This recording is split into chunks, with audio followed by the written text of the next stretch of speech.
परिचय। कृतिका और राहुल भाई बहन हैं। रात में राहुल और कृतिका अपनी बालकनी में खड़े होकर आसमान में तारों को देख रहे हैं। राहुल कुछ तारों के विशेष क्रम को देखता है।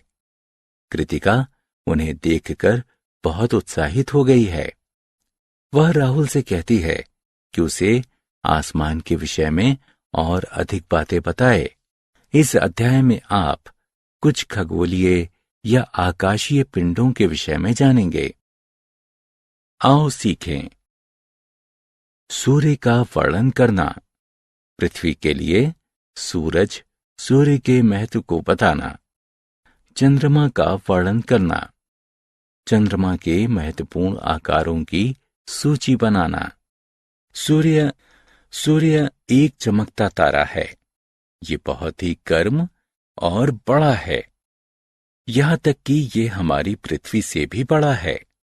ये बहुत ही दूर है, इसलिए ये हमें छोटा दिखाई देता है। हमारी पृथ्वी सूर्य के चारों ओर चक्कर लगाती है। यह एक चक्कर पूरा करने में 1 साल लगाती है। सूर्योदय और सूर्यास्त। सूर्य पूर्व दिशा से निकलता है और पश्चिम में डूबता है। दोपहर में यह ठीक हमारे सिर के ऊपर होता है। सुबह और शाम में परछाइयां लंबी बनती हैं। दोपहर में जब सूर्य हमारे सिर के ऊपर होता है, तब परछाइयां छोटी बनती हैं। गर्मी और प्रकाश का स्रोत। सूर्य हमें गर्मी और प्रकाश देता है। इसके बिना पृथ्वी पर बहुत ही अंधेरा और ठंड हो जाएगी। पौधे, पशु और मनुष्य इस पर नहीं रह पाएंगे। सूर्य पृथ्वी पर जीवन को संभव बनाता है। तारे। आसमान में चंद्रमा और अन्य तारे भी हैं। वे रात में दिखाई देते हैं। सूर्य का चमकीला प्रकाश उन्हें दिन में छिपा देता है, इसलिए ये दिन में दिखाई नहीं देते हैं। सूर्य के साथ साथ सभी तारे भी गैसों से मिलकर बने हैं। तारों का क्रम।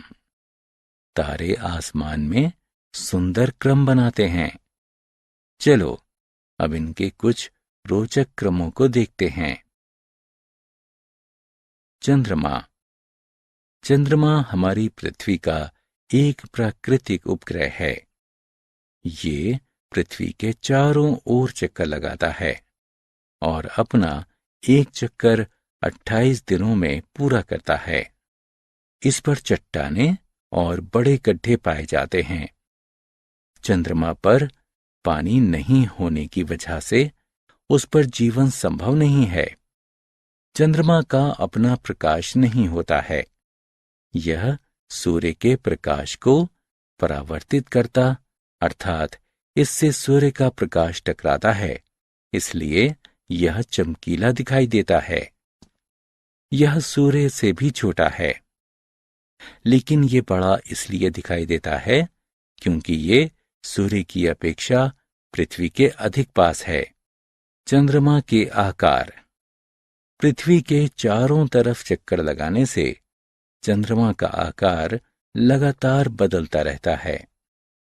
जब चंद्रमा आसमान में अदृश्य यानी दिखाई नहीं देता है, तब यह अमावस्या यानी नया चंद्रमा कहलाता है। जब चंद्रमा आसमान में पूरा दिखाई देता है, तो यह पूर्णिमा यानी पूरा चंद्रमा कहलाता है।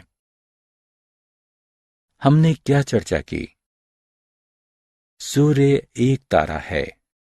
सूर्य हमें गर्मी और प्रकाश देता है। पृथ्वी सूर्य के चारों ओर चक्कर लगाती है। तारे गैसों से मिलकर बने होते हैं। चंद्रमा पृथ्वी का एक प्राकृतिक उपग्रह है। चंद्रमा पृथ्वी के चारों तरफ चक्कर लगाता है। चंद्रमा सूर्य के प्रकाश को परिवर्तित करता है, अर्थात इससे सूर्य का प्रकाश टकराकर वापस लौटता है। चंद्रमा का आकार लगातार बदलता रहता है।